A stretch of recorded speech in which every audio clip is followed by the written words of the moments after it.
Hello and welcome back to Living the Reno and another episode of our Ikea kitchen renovation series. Today we're going to be installing the upper trim on our cabinets. So our house is not very square, level, or plumb. So when we installed these cabinets, we got them nice and level, but this side of the kitchen, there is more of a gap above the cabinet to the ceiling, and this side there's a little bit less. So let me show you what the plan is on what we're going to do here. So this is the trim that we're going to be using. This is the Ikea trim that we actually used over here underneath the cabinets to kind of finish it off up to the cover panels.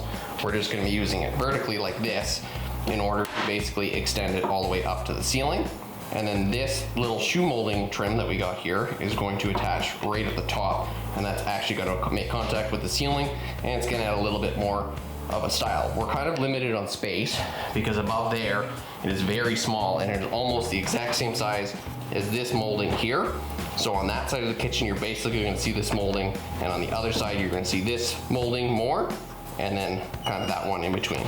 So let me show you how we're going to build these on top of the cabinets. First, I started by cutting the Ikea trim down to the size required. Making sure that the saw is cutting at a perfect 45-degree angle makes all the difference, and sometimes needs a few test cuts to ensure proper adjustment. After all the pieces were cut to length, they had to be ripped down to the right height, keeping them close to the ceiling but with a small gap for ease of installation. This was a challenge as the ceiling was uneven from the back to the front of the cabinet.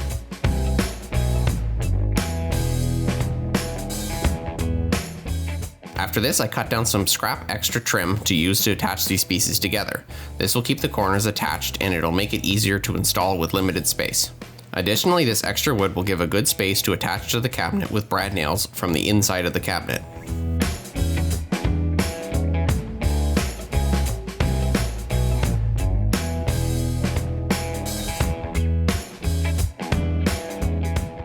Okay, so the frame is put into place, and it's locked in with just those brad nails. It seems to hold it in just fine. Now, for these cabinets, I'm trying to basically extend the box, like this is the base, and that's the cover panel. But on this one, we have two cover panels. This one goes on the outside, and then this one goes on the inside to give more room for the fridge. So on this one, it's actually going over top of this one.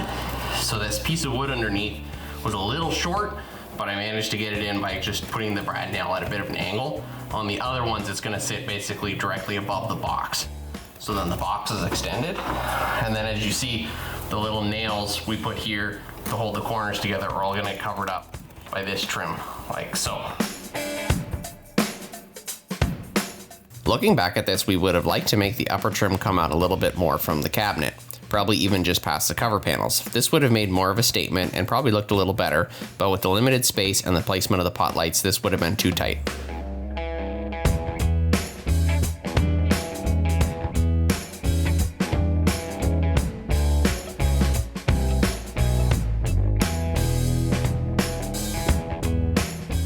As the trim pieces got smaller, it became a little bit more challenging to attach them together. I had to use some smaller pieces of wood and some brad nails instead of screws.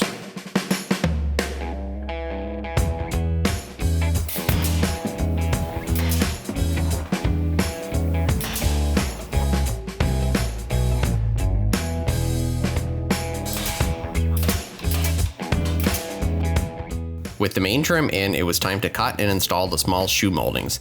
These went in a lot quicker as they were just simple mitered cuts, kind of like baseboard but for the ceiling.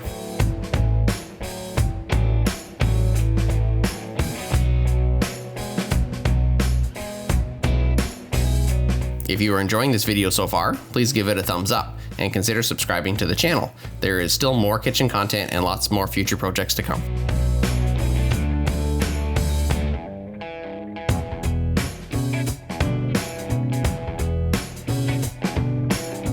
This piece of trim hides the gap at the back of this cabinet, but it will also serve as the edge of our new backsplash. Now with all the trim up, it was time to seal all the small gaps with sealant and fill the nail holes with spackleting.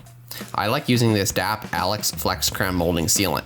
I've had good success in the past, I've never had any cracking, and it's really easy to paint over.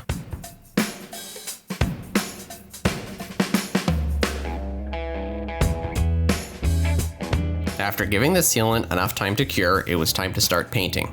We got this trim/cabinet paint similar to the stuff we used on the range hood. We got it paint matched to the Ikea cabinet white. After going through this, I would highly recommend a coat or two of primer before painting something like this, especially with the white paint. Even though the trim was pre-primered, it took 5 coats to fully cover the trim. And there's nothing more boring than painting white paint white. The island shiplap gets the same paint, so this was a perfect time to tackle this as well.